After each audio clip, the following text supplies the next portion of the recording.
Thanks to viewers like you and sassygamers.com. Bard Rock Cafe can exist, I guess. So, you can find links to Sassy Gamers, our Patreon, and social media stuff in the show notes. Just click. Thanks. Previously on Bard Rock Cafe. After some shenanigans involving meat towers and floating pig heads, the party fought their way through another group of goblins and even gained a mini-bar? They also gained a new raven friend named Fairy, but not before Rook and Epi almost fell to their deaths due to a wild magic surge. Now they just have one room left in the dungeon. Will our heroes finally get their stuff back? Find out today on Bard Rock Cafe.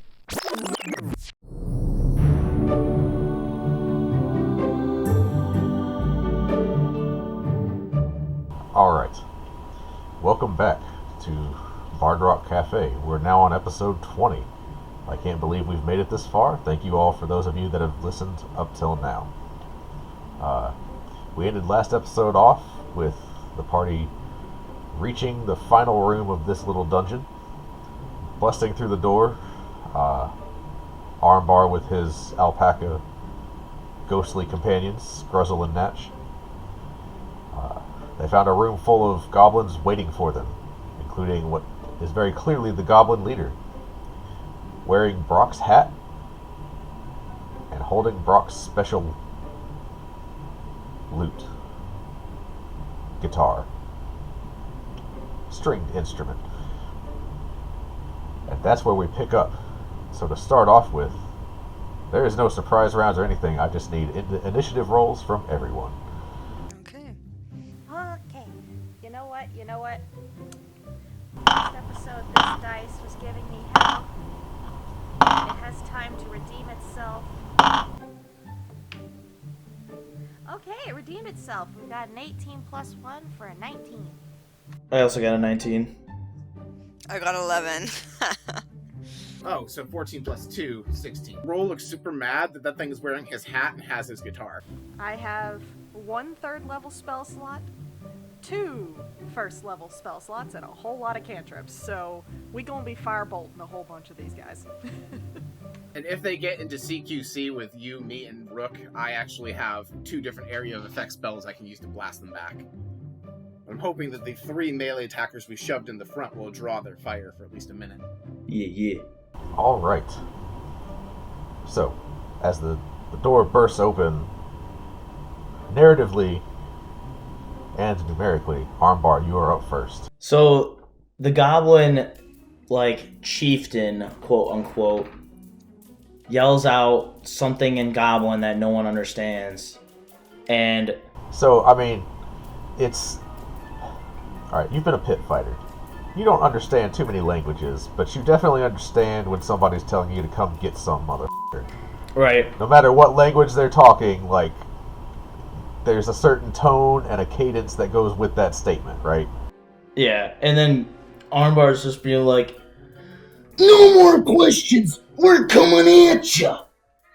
And all of a sudden, he starts running towards the larger... How are they split? How are they, stationed in the room? Is the smaller goblins, protecting the big one with the cleaver? So, the room itself is, disorganized, and there's stuff kind of scattered all over the place. You do see lined along, the wall behind this makeshift throne, which, as you're taking note of it, looks to be just a comfy chair that the goblin is sitting in. It's not an actual throne. But there is, gold and chests and stuff scattered all around it. You see crates, lined against the wall behind him. You see scattered just stuff, right? One of the crates is open, and you do see there's, bottles inside of it. And you would recognize it as those are healing potions. It looks like it's about half empty. There's behind the throne, you would have to get all the way over there. There are chairs and benches and tables just kind of scattered around. This looked to be kind of like a community area, but now that it's like there's tables that are just like shoved against the wall, the main foreground of the area is just wide open.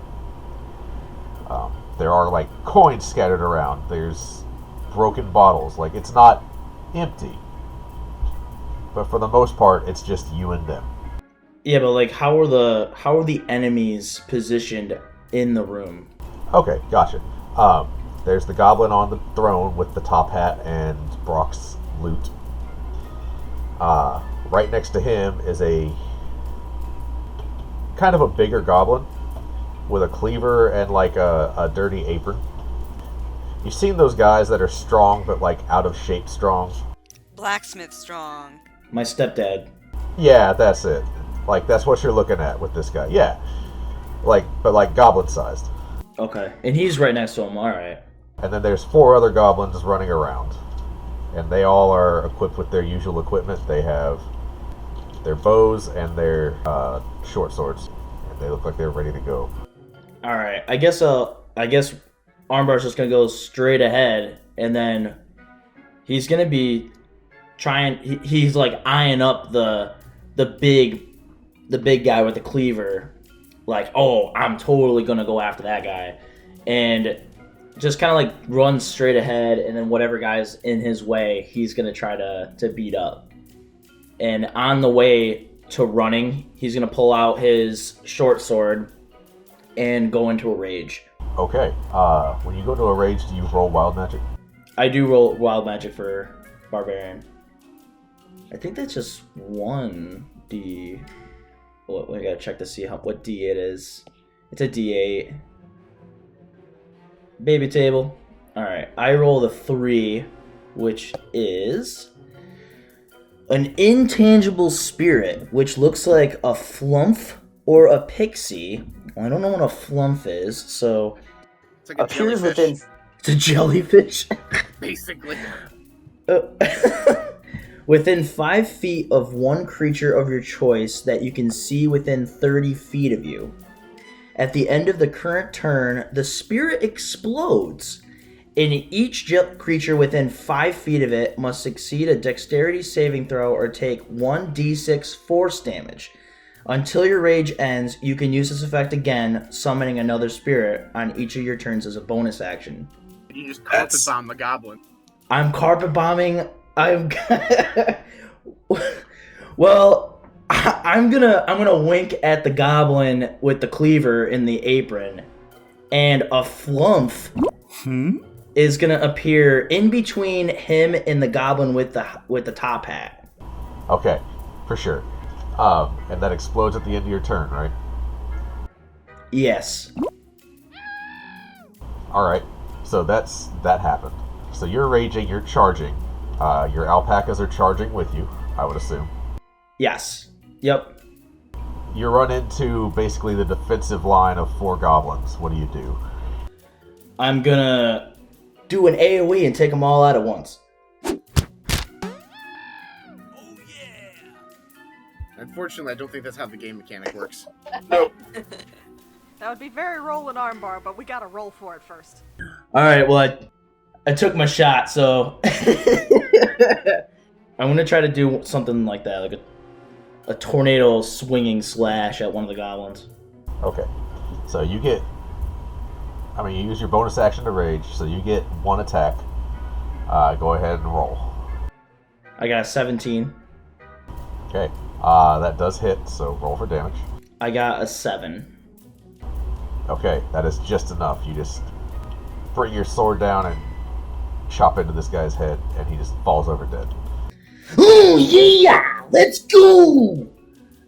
One of them is going to do a donkey kick at one of the other ones. Alright, go ahead and roll me a d20 for his attack. It's +6 to hit. Got a 14 on the roll, so it's a +6. So that'd be 20. Is that how that's working, or? Yes. Okay. So that's going to deal 4 plus 4. So yeah, 8 damage. Donkey kicks one of the goblins and just kills him. Nice. And then the other one is going to jump in the air and do a body slam. Okay. Roll with a +6 again. I got a natural 20, so that's a crit. I'll go ahead and roll. It's conceivable that they'll survive. Nope, they're dead. Amazing. This is the most rolling armbar thing that has ever happened. For mini bar, let's go, men and lady. They had this line set up where they were ready for you. They were not ready for you. As you just carve through 3 of their 4 defenders, and it's just 1 goblin and the bosses left. But you rolled a nat 20 though. Oh crap! Okay, so before I do that, I want to make because just in case something bad happens, I want to make like a funny motion, and I'm gonna point at the one with the cleaver and be like, "I'm coming at ya! You better be ready, punk!" And then I'm gonna roll my 2 damage. All right. Yeah, let's see it. All right, so I got a 19 and a 13. Wow, low rolls. Okay, hang on. Okay. What would you say is Armbar's favorite food? It was goblin ears a little while ago, so I would say let's just say it's a beef Wellington. Beef Wellington. Or a meatball sub. Meatball sub sounds more like his palate, honestly. Yeah, let's go with meatball sub. It's not the meat tower? The meat tower. About 4 meatball subs made exactly the way they're made at the Bard Rock Cafe spawn above you and just fall on you. Oh yes, I love the feel of the meats. Yeah, can I eat them before they fall on me? You can try to catch one of them in your mouth. I will allow that. That's a dex save. I got an 11. That's not going to do it. Not to catch a meat. It's not going to catch a meatball sub in your mouth. No, it slaps you across the face. You have like some marinara sauce just in your hair now. No! Aw, fell on the face. Out of curiosity, what's the goblin's response to watching meatball subs appear? So the chef in particular is like, what? He's an ultra chef. He's a better chef than I am. So like he's holding his cleaver ready to go, and then it's like this.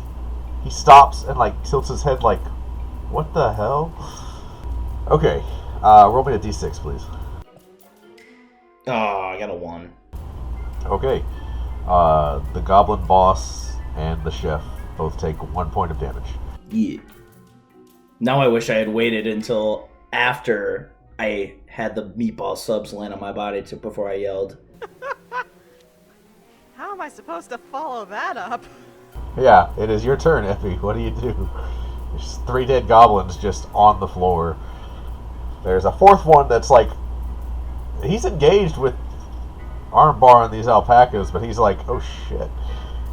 So after seeing that spectacular display of Roland, I think, you know what? It's not the snazziest thing in the world, but it's pretty solid. I'm gonna fire off a magic missile. Okay. Where are the missiles going? Okay, so I'm gonna fire them at that one remaining goblin until that goblin's dead, and whatever remaining magic missiles there are going... yeah. Well, so you have to determine...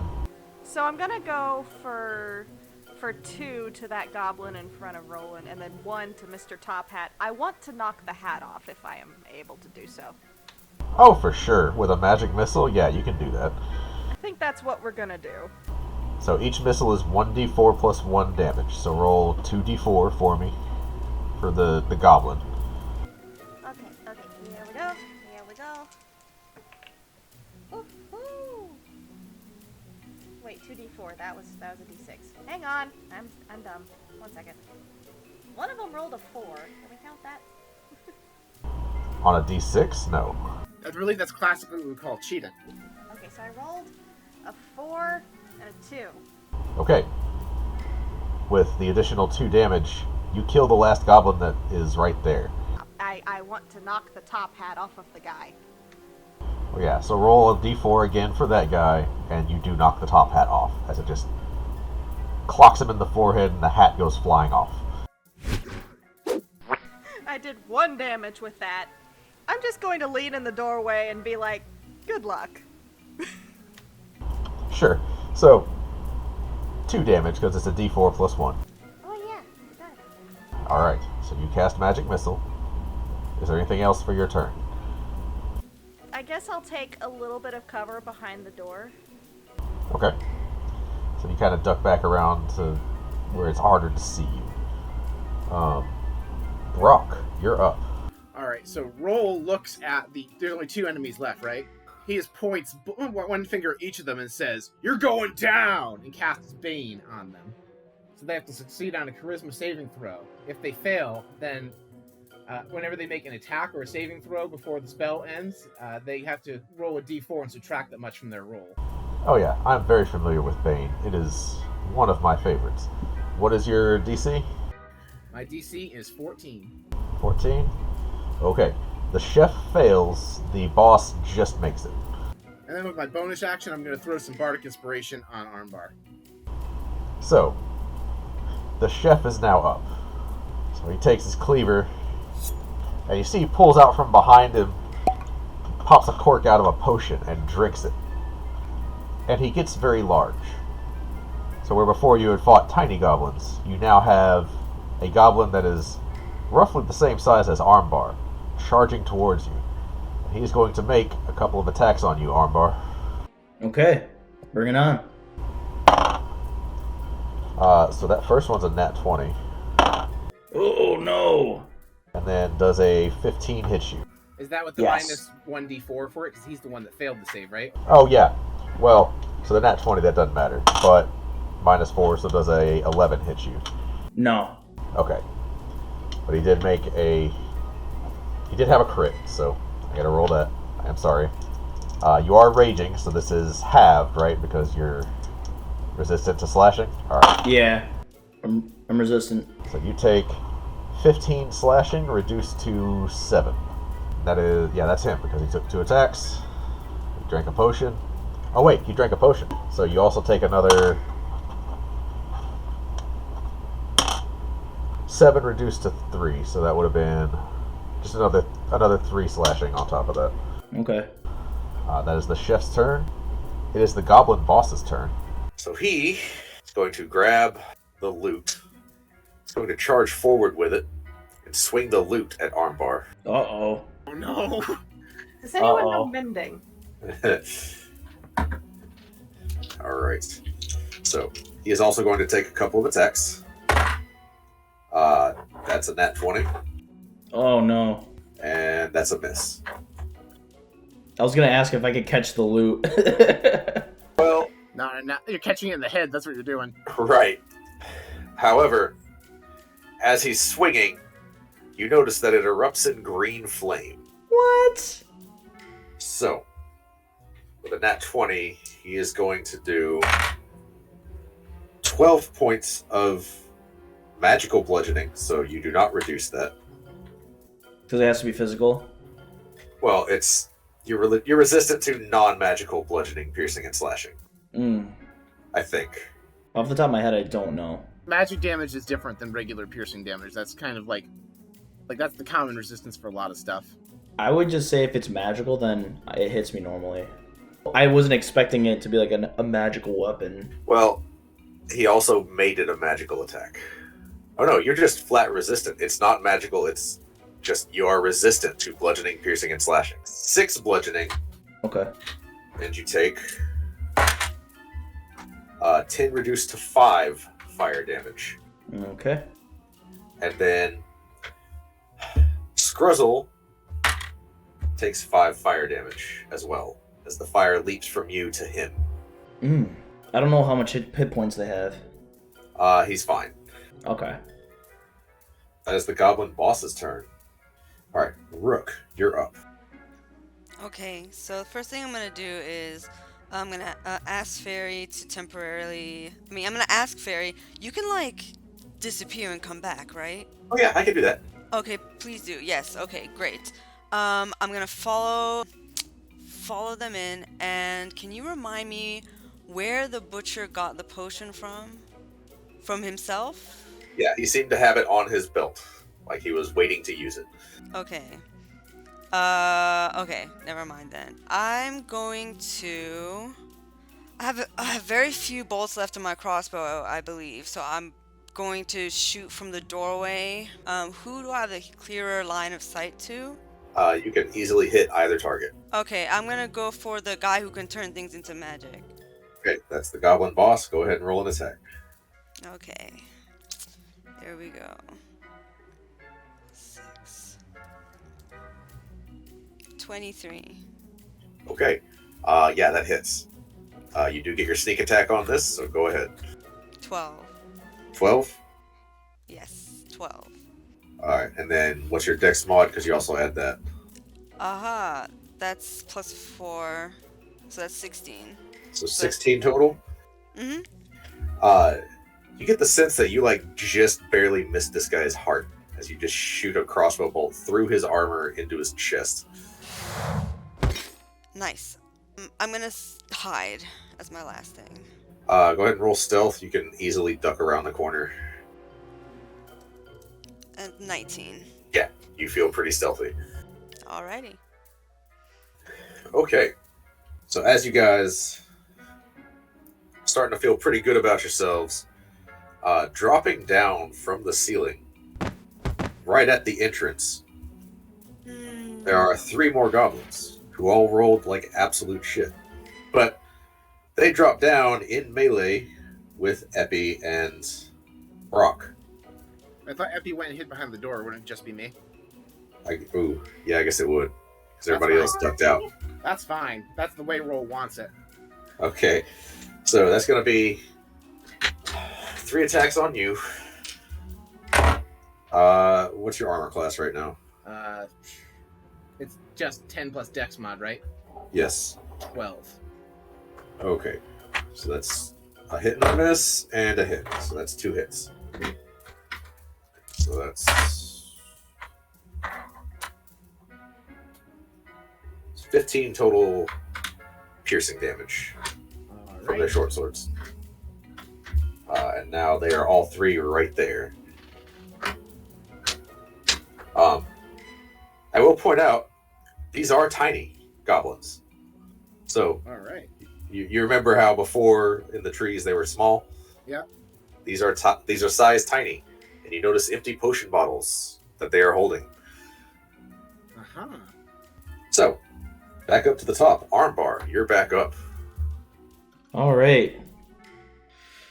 I don't think it's a good idea for me to use the flump again. If you just put it behind them, you'll be out of the blast range. Yeah, it's only 5 feet. You can easily get them and not you.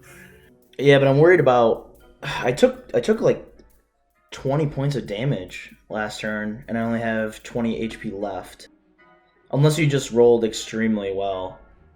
So I'm a little worried that I'll go down if I don't... Because like, if I try to do a hold, does that mean like I'm kind of blocking, or... Do you have to use an action to use your flump? I have to use a bonus action. Is that what a hold does? Like I hold that bonus action, or... Well, so typically you can hold an action.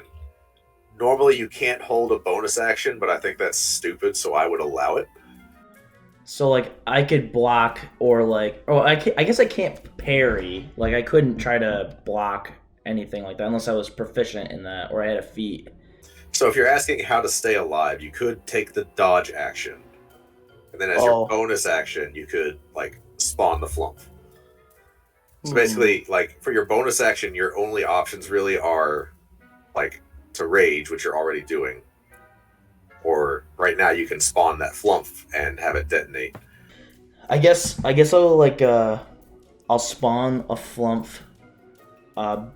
in between where the Goblin Chieftain and the Chef are, but far enough away that I won't be affected by the blast.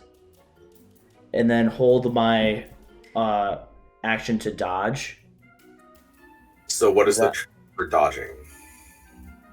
I would the trigger for the dodge would be on, and does that work if they were to do a hit on me, or would they still have to roll?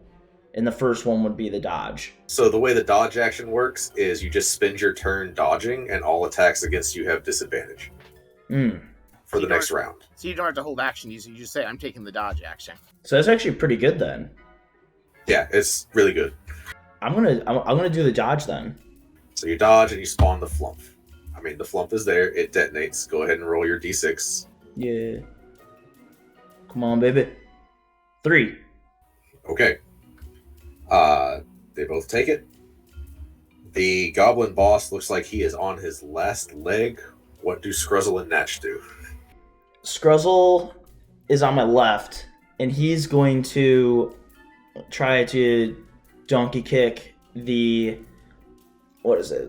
chef in the gut. Let's see it. Let's see. D20 is an 8. Plus 6 is a 14. That's not going to hit. You do have Arctic Inspiration. I spoke up too slow because Kenny let you know the result. Oh. I'll let the Alpacas use it if you want to. Okay. It adds 4, so it's an 18. Yeah, that hits. So that's going to be 7 points of damage. Nice. So what happens to the chef? Does he throw up? I mean, he takes it. Takes like a champ. Yep. What a butthead.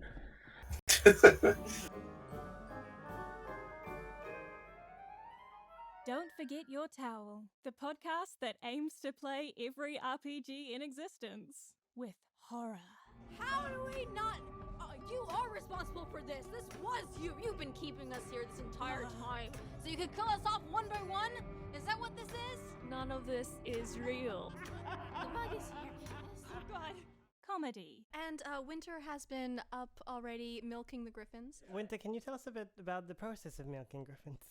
Well, I mean, it's much what you would expect, really. I don't really expect much, then, so please tell me. Well, certainly defies expectation. Yeah, please do tell. And insanity. The stakes are quite high then. Time is of utmost importance. Can't you see? We are the clock block hills. There can only be one. Steve! Cool. So clearly you can tell that no one knows what they're doing, but this is going to be interesting. So hold on tight to your seats and make sure you have your towels, because here we go. Find us wherever you get your podcasts. Okay, so then Natch is going to try to not body slam. He's going to try to take a bite out of crime and bite the chieftain. Okay. All right, so the D20. Ah, man, that sucks. I got 3. Definitely misses. Yeah. I'm sorry. Just gotta go with the roll, man. All right, I think that's it. Okay. Epi, you're up. Okay. There's now 3 tiny goblins right there. Okay. I am gonna... Misty Step does not trigger a reaction, right? It does not. Am I aware of the box of health potions behind the boss guy? Yeah, you would see it. Let me ask you this real quick. How many spell slots do you have? I have 1/3 level spell slot left. Oh, it's 2nd level. I counted the cantrips as 1st level. Okay, gotcha. Yeah. You guys don't get that until next level up. Oh no, you're good. Yeah, I have 1 slot left on 2nd level. I was saving it in case somebody died, but if we get our book back, we're good. So, I am going to see 3 goblins fall from the ceiling, and having a natural defense of 14 with my mage armor up, I am going to Misty Step out of there towards the health potion box right behind the throne. And while I'm there, do I see my book? Do I see anything like what our stuff is? You are right on the goblin's throne. Like, Misty Step doesn't quite get you there. It's about a 45-foot room, but it does get you past all the fighters, and you're able to make the rest of the way over there. You see there's a number of healing potions left in this crate. As you're looking at the pile of stuff around the goblin's throne, air quotes, yeah, you can spot a few of your things, and you do notice there's your book. It stands out. It's a very noticeable book. It has a Nothic's eye on the cover. You could say it was looking right at me. I'm getting my book, and I'm getting some health potions. So, you want to spend your action doing that is just grabbing stuff? Yeah. Okay, so I'll say with your action, you're able to grab your book and a health potion. Yay. Armbar, I got you. Oh, yeah. Next up is Brock. Brock, surrounded by the goblins, is going to cast Thunder Wave and try and blast them over to where Armbar is fighting the chef and the goblin leader. Oh, nice. Okay. So that's a con save, right? Yep, and my save is 14. Okay. That's a fail. That's 14 on the die, and that's a fail. All so right. 1 passes, 2 fail. And I rolled 8 damage. Okay. So the 2 fails just die. The guy that passes, he's fine.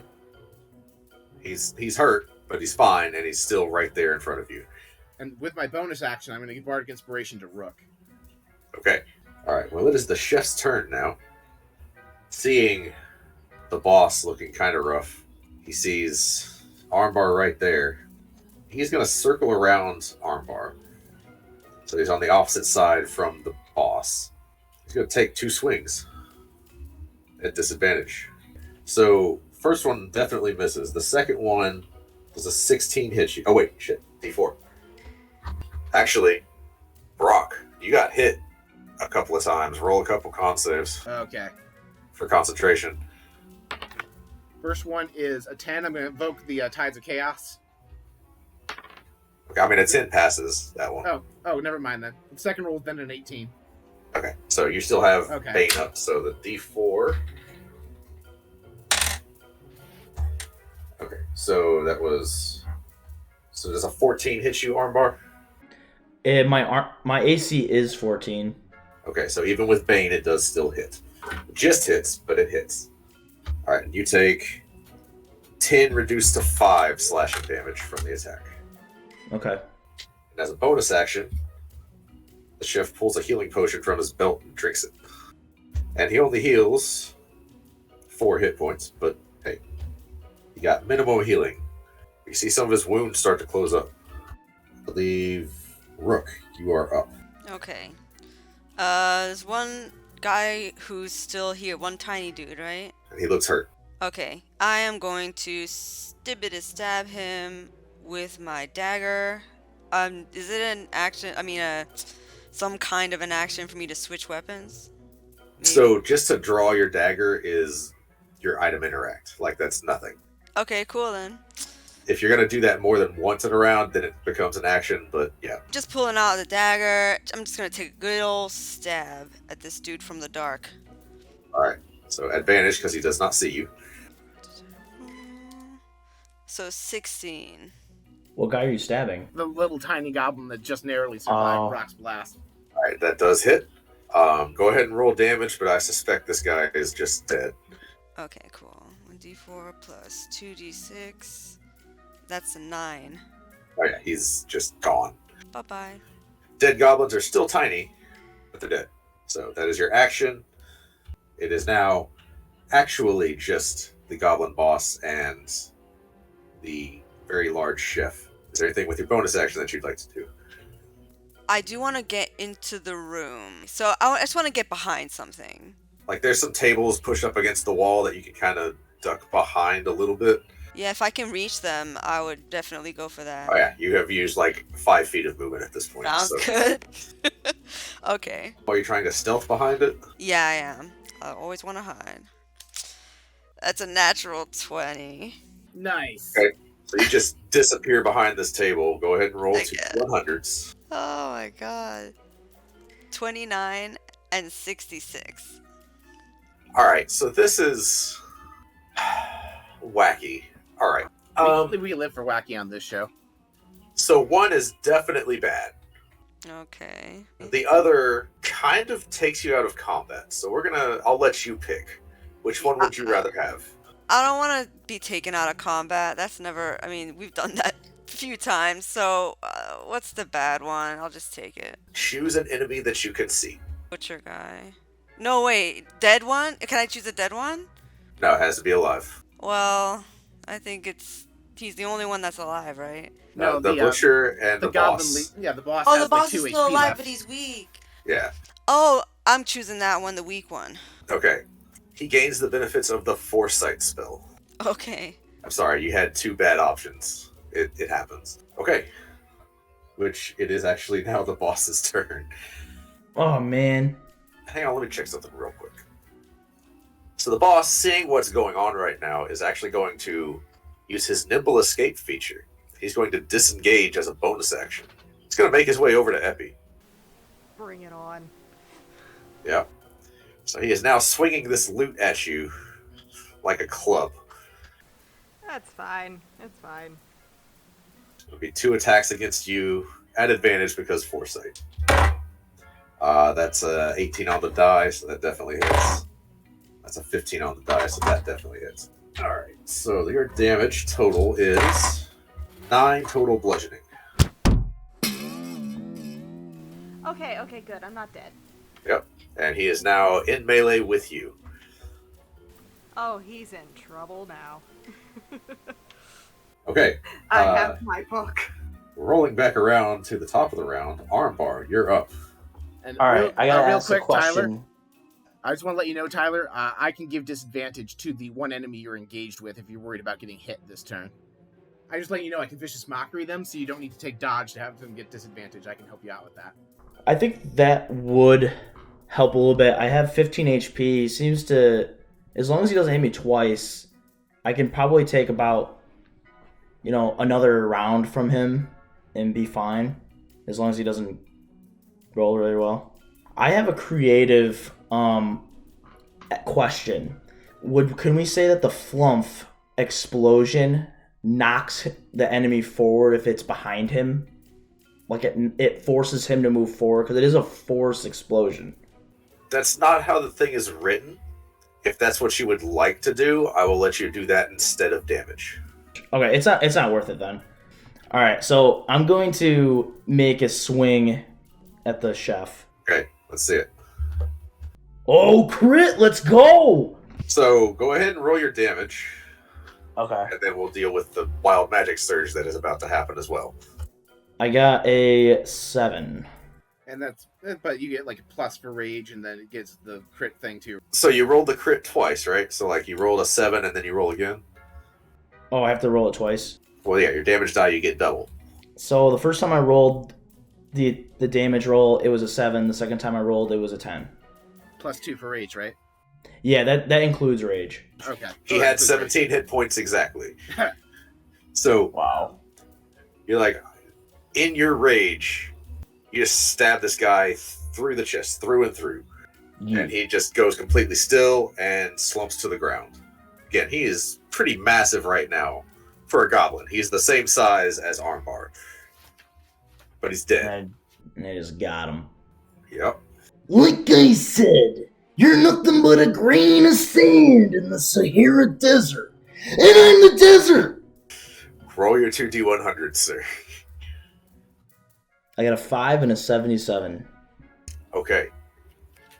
Your feet become engulfed in flame, and you get to fly at 50 feet per round, like Iron Man. Oh my god, that's what amazing. the heck? You have thruster feet. I have You thruster do. feet. Wow. You can also kick as an attack for a d6 of fire damage. Wow. Okay. Man, I wish I could do something else too. Is there anything on the chef's body that I can take? You see, he has another healing potion strapped to his belt. And he probably was going to take, except you just carved through the last of his hit points. I guess I'll take it because we only have the chieftain left. I was gonna try to make a dash over to the chieftain, but he's on his last legs, and I couldn't do an attack anyway. So Scruzzle and Natch still have a turn, and you still have the flump. Oh, I'll use the bonus action to use the flump over by the chieftain and far enough away so that Epi doesn't get hit. Okay. So the chieftain, with his foresight, knows what's about to happen. About 6 seconds before it happened, well, about 3, right? So he starts to turn around because he knows this flump is right there. He tries to dive away. It's not fast enough. The flump explodes. Roll your d6. 5. The explosion wipes out the boss as well. Epi just sort of, wipes the blood off his little split lip and just goes, "Thank you, Armbar. You got it, buddy. I've got some more health potions if you'd like them."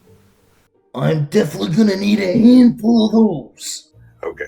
So we are out of initiative. You guys have dealt with the last of the goblins in this place. It is yours to roam freely if you would like. Rolf walks up to the corpse of the Goblin King, takes his guitar, takes his top hat, and then kicks the corpse just for good measure. Sure. Your guitar is fine. It is magical, so it does not damage easily. You get the sense that the goblin has no idea what it is, so he thought it was a very fancy magical club. I'll take the health potion off of the chef guy. Each goblin in this room has 2 health potions on them. Woohoo! We have so many health potions. Yep. And then there are several crates of health potions on the back wall, as they have been raiding for a while and have stopped the flow of healing supplies into the city, which was causing that crisis. You found them. You do find one crate that stands out as unique. It is a crate full of potions of growth and potions of diminution. So these are the potions they were using to get big or small. And that crate is about 3/4 of the way empty. Armbar definitely wants a crate of the gigantic one. So they have used the small ones more than the big ones. There are still a lot of potions of growth left. Are there So you any can take- small ones left? There's about 5 of the small ones left. Like, those were the ones they were using. Potion of growth, okay. So how many can I take, or does anybody mind if I take a few of them? I would like some of the small. Oh, go ahead. I was actually going to say the same thing. Rook is interested in just taking a couple of the potion of diminution, I think it's called. Yeah, it's up to you how many you want to take. Just remember, like, there is a reward posted for this stuff. So, if you take it, the reward will probably be lesser, but you'll have the potion. Right? So, Epi, take the rest. I'll just take 2. Okay. Yeah. Thank you. Is there any other, items that are, of note in here that we can see? Like, anything magical or anything? Like, anything I would catch my eye as, notable loot? So, you guys are taking time to go through all the stuff, right? Yeah. Okay. Yeah. Here's an itemized list. You have all the healing potions and the crate full of potions of whatever. The growth and shrinking. Scattered around the room is a lot of copper and silver pieces and gold pieces, totaling up to about 2,137 gold. Damn. Looks like we got money for the Bard Rock Cafe, don't you think there, boss? No, we need 3,000, and I think the... Oh, wait, I'm sorry. I almost started doing that like Brock, and was like, yeah, no, we should keep the money. You see lots of, assorted stuff. You find all of your equipment, and, a bunch of equipment that probably belonged to some other adventurers. You do find some alchemist supplies. Ooh. You find an herbalism kit, a poisoner's kit, thieves' tools. You find a lot of, generic weapons and armor. Scattered around there, as you go through everything, I'll go ahead and say, just for narrative purposes, Epi has the thought to activate Detect Magic as a ritual. Yep. You do find, in addition to the stuff you already had, there is a belt that the goblin was wearing, the chef, and then scattered among all the equipment, there is a pair of goggles, and both of those light up. The goggles are goggles of night. They give 60 feet of dark vision, and then the belt is a belt of dwarven resilient, or belt of dwarven kind, sorry. What's that do? A lot of stuff. Well, right before you described that, Roll was taking those goggles. Yeah. So you do also find a few doses of that poison that they used on you. There seemed to be a crate of that they have mostly gone through. There are 2 vials of it left. If no one else wants them, I will take them. Okay. I think that's a good idea. Yeah, so this is a DC 12 poison that if you fail, you just get knocked unconscious. It is really powerful and really expensive, and the crate looks like it costs a lot. Like, all the other crates are like plywood, right? This crate has like some metal bars reinforcing it, and like it's a high quality crate. And they are packed in there very delicately. You get the sense that at some point, probably these random goblins managed to steal this crate, and all of a sudden they were a lot more efficient at what they were doing. Whether you intervened or not, they were about out of that poison and were about to not be that efficient anymore. Yeah, you guys have now liberated the missing healing supplies, and you do find like there's a couple crates of healing kits too, and general like healing herbs, stuff like that. Stuff that maybe not so useful for you, but in dire need inside the city, now that there is no healing magic. So, I would like to use a cantrip right quick. sure. So Epi, strings up a little bit of copper wire in between, 2 of his fingers, and whispers something. And yeah, Roland, you get this little ring in your ear, and then you just hear Epi say, "By the way, knock out Brock, because Roll is currently in control. Great for a boss fight, not so much for now." And then Armbar just kind of like perks up and he's like, Are you kidding me? Mm. and like walks over to behind Roll and just like clomps him right on the top of the head with his fist. Hammer punch. Is Roll letting this happen? Well, not letting this happen, but I assume it's just like rolls against my AC, which is only 13. Okay. Yeah, so go ahead and roll. Do I roll a strength or something, or? Unarmed attack, so just, D20 plus strength. I only got a 9. Oh wait, no, strength is, that's my saving throw, right? Anyway, even if it was a 6 or the 4, it's still less than what he said. Yeah. So Roll bounds out of the way and is like, "What is wrong with you?" You've turned into that Roll character again, didn't you? And you deceived me. No. You're not very convincing. Fess up, little man, or it's gonna get nasty. Arnbar, I've known you for years. Look into my eyes. Do I look like Roll to you? Roll insight. I'll say roll at an advantage, because you've known him for years. I got a 15. And then do I roll deception? Yes. At disadvantage, because he's known you for years. All right, I'm going to burn my inspiration to make just cancel neutral. It. Yep, and that's okay. going to be that's 16 plus 4 is dirty 20. You believe it is Brock's song and not Roll. Well, I don't know what you're talking about, Epi. It's definitely Brock's song.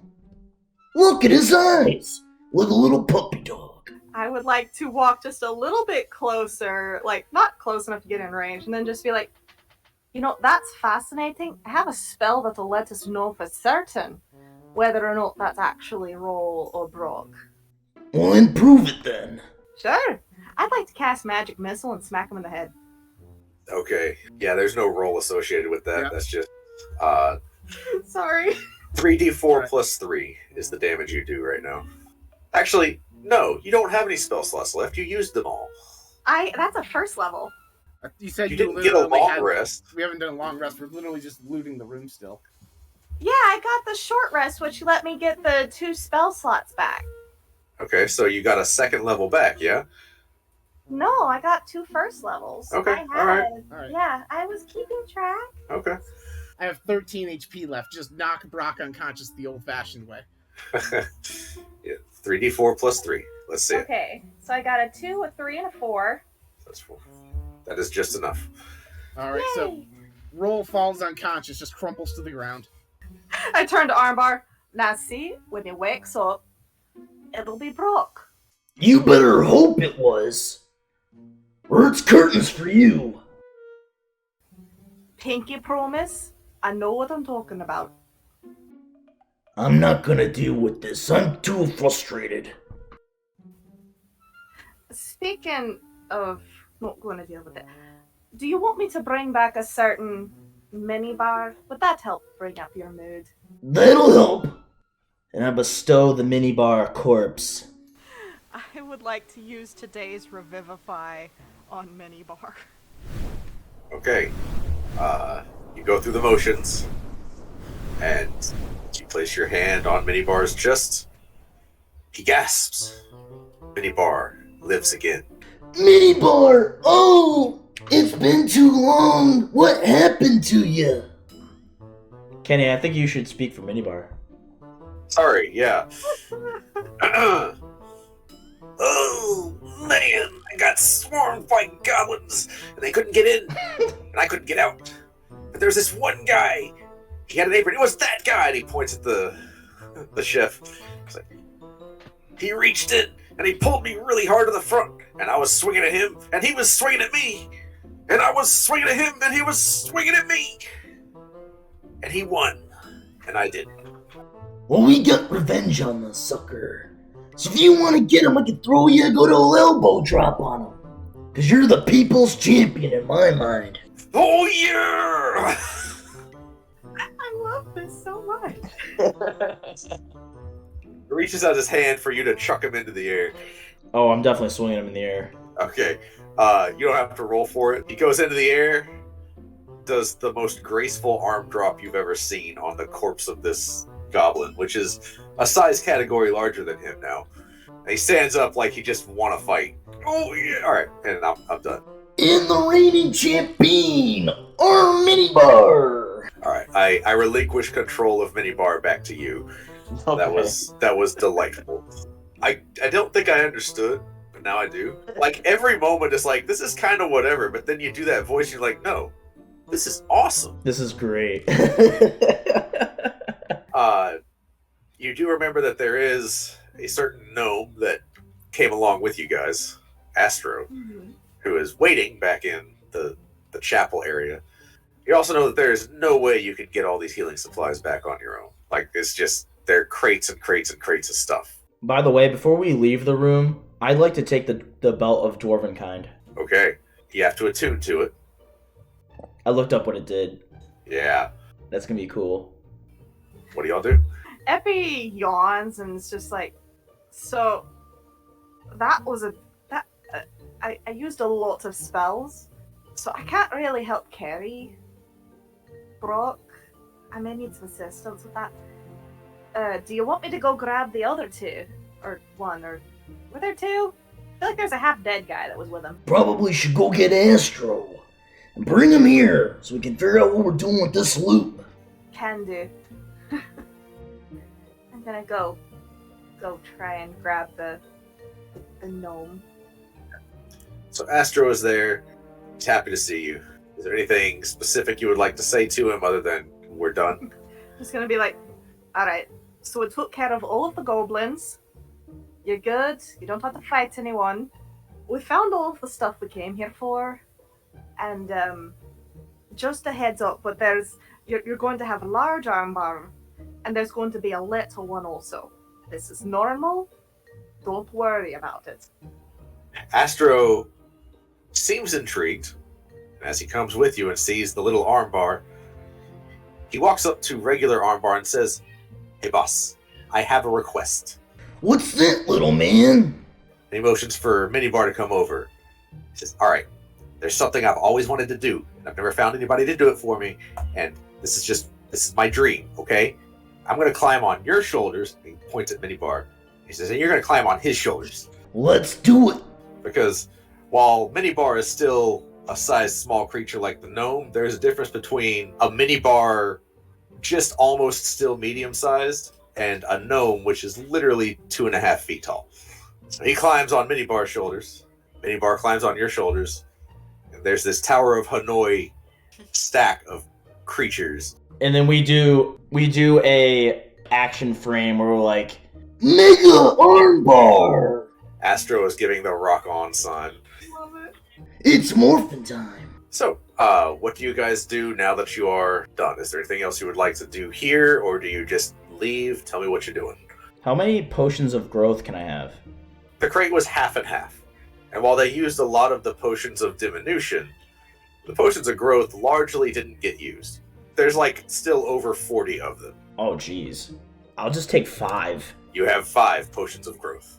Like, if we take everything we want, can't we just go to the city guard and have them come and get this stuff? Or something? We could probably do that.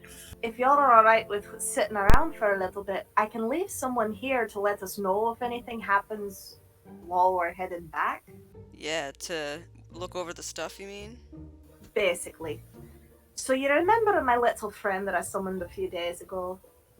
If I have an hour, I can bring Dot back and have Dot sit here and, keep watch over the stuff. At least let us know if something happens. Can't really fight or protect us or anything, but she'll let us know if it goes anywhere. I think we need to go back to Astro's cart. Load up all this here loot and bring it back to the city to get our reward. Oh, for some reason I thought the cart was, not there anymore. I don't know why. I forgot about that. This is Paul talking out of character because I'm unconscious. They probably had some means of transporting the stuff. If you look outside, you might at least find Astro's cart, maybe more carts. I will say, as you were outside, you did notice the cart was parked outside. Yay! And because of the illusion on the cart, it still looks like it is full of nothing. Is there space to load it in the cart? I mean, I could probably get a couple of crates, but I don't think I can get all of them. Just take the most valuable one. So the healing potions. That is easily going to be the most crucial. Epi looks at the wall of crates, looks at Brock. Alright, so do we give him a healing potion so we don't have to carry him, or do we load him in the cart too? Let's load his ass in the cart. Yeah, we'll let him get a long rest in. He really pulled his weight this time around. Yeah, he looked like he's tired. I might have to join him. Anyway. Alright, let's go find the cart. Rook, did you see it while we were outside? I think so, yes. I think I like that plan. Okay. So you're able to get about 4 of the crates of healing potions onto the cart. There are still several left here, as well as all the crates of the other healing supplies. But you are all able to get on the wagon. The wagon in the back still looks like it's empty, because there is an illusion on the back of the wagon. But you can tell if you look at the grooves in the road, it is weighed down. There are hundreds of healing potions back there right now. You all load up, you set out, and leave this place. Would you like, as you exit, there is still that plaque with the dwarven language on it. Oh, I definitely want to try to read that. No, you're not attuned yet. Oh, no. Epi, is there a thing? Well... We can go to the kitchen and get salt now. Yeah. This is true. Now that I have all of my components back, I can go to the kitchen and get more salt.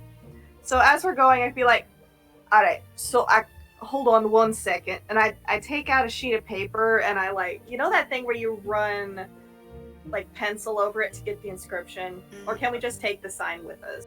Wait, I have a rebuttal. In the compendium, it only says that if you aren't a dwarf, you gain the following additional benefits while wearing the belt. And only does it say you get attuned when you get the other effect, which I'll wait until that happens. It'd be really funny if the only thing Armbar can read is dwarfish. It fits. It's so in character. Because you could easily circumvent this in a number of ways, I'll let you go ahead and just read it. The inscription Yay. says, Traveler's Rest Stop and Temple of Helm. Temple of Hell? Helm. Oh, okay. I'm like, Jesus! Wow! It's the Satanist rest stop, don't worry about it. Yeah. No, so it's basically just a dwarven rest stop that specifically was used by dwarves and people that knew about it, because again, kind of off the beaten path. But there was also the chapel in there with the statue of Helm. Before we leave, I do have one suggestion.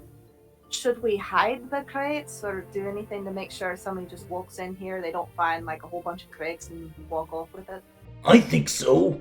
Do you remember that curtain that you pulled a little bit of it off to make that torch for Brock? We could hide it under that. Or do we hide it in the wall where Minibar was? You know, that's actually a really good idea. I'm proud of you. You know, I can really tell the studyings are helping your intelligence. I will say by this point, Brock's song wakes up. Oh, my head! Oh, good morning, sweet pea. Did you sleep well?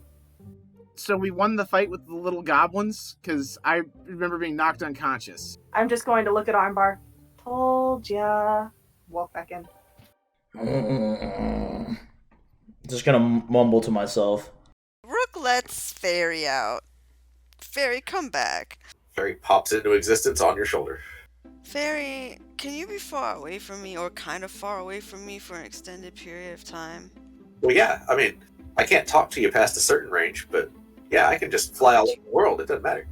Ooh, the problem is that you'd need to communicate with me. Well, maybe you could keep watch over these crates while we go back to town real quick. Just go ahead, go find a place to perch that's safe and out of sight. If anybody comes in, just fly right to town. Fly right to me. Okay, I can do that. Thank you. Fairy perches kind of on the... So there's the entryway leading into the Traveler's Rest stop. And you know, kind of like the door frame kind of pokes out a little bit from the wall. Mm-hmm. Fairy perches on the door frame. It's just scanning the entrance. All right. Epi, since you did go down to the kitchen, I will say you saw like a bunch of really nice baked goods, some very well cooked meat. Looks like the chef was actually pretty talented. I think I'm gonna grab a few of them and definitely some salt just to be salty. Sure. You grab the salt just on principle. Hold on. Do they have something that is actually Keystone Light and or better? In the refrigerated area, they do have some barrels of like alcoholic beverage.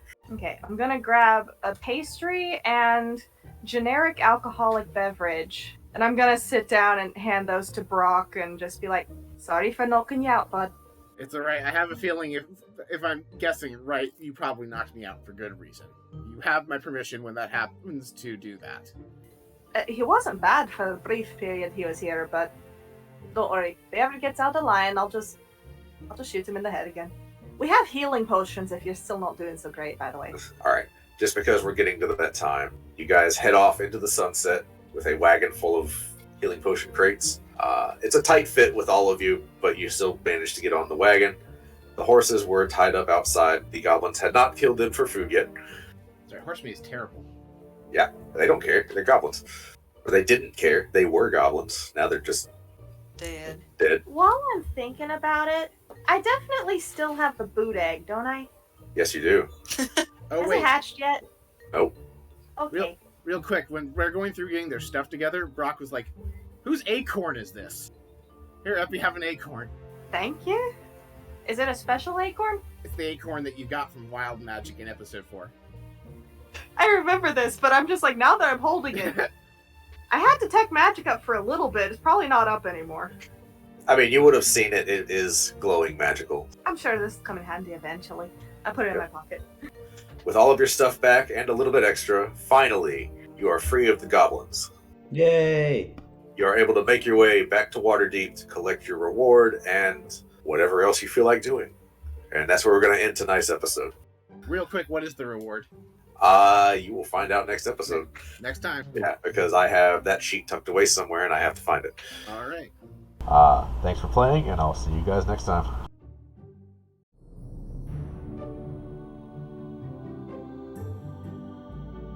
Okay, you listen to Bard Rock Cafe.